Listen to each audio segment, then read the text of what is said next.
अस्सलाम वालेकुम, हानिया food corner में खुश आमदीद। आज मैं बना रही हूँ 15 मिनट में तैयार हो जाने वाले शाही टुकड़े। और शाही टुकड़े बनाने के लिए सबसे पहले मैंने लिया है 1 लीटर दूध, और 1 लीटर दूध को मैंने बॉईल आने के लिए रख दिया था। दूध में अच्छे से बॉईल आ गया है। अब लजीजा शाही मिक्स का पैकेट हम इसमें डालते जाएंगे और साथ ही साथ चम्मच चलाते जाएंगे। चम्मच हमने उस वक्त तक चलाना है जब तक कि दूध में बॉईल ना आ जाए। ये देखिए यहाँ पर दूध में बॉईल आ गया है, और अब हम इसे मीडियम टू लो फ्लेम पे 6 से 8 मिनट के लिए पकने के लिए रख देंगे।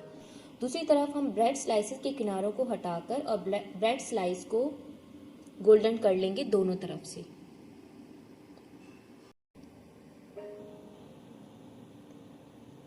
देखिए ब्रेड स्लाइस हमारे अच्छे से गोल्डन हो गए हैं। अब हम इन्हें एक ट्रे में सजा लेंगे।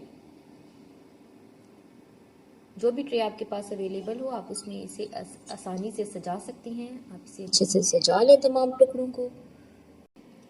और यहाँ पर दूध को पकते हुए 6 से 8 मिनट हो गए हैं, और अब हम इसे जो हमने शाही टुकड़े जो सजा कर रखे थे उनके ऊपर हम तमाम बैटर को डाल देंगे।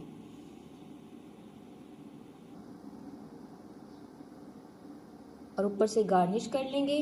झटपट से 15 मिनट में तैयार हो जाने वाले शाही टुकड़े तैयार हैं। आपने ज़रूर रेसिपी को ट्राई करना है, एंजॉय करना है, और मुझे फीडबैक देना है कि आपको मेरी रेसिपी कैसी लगी।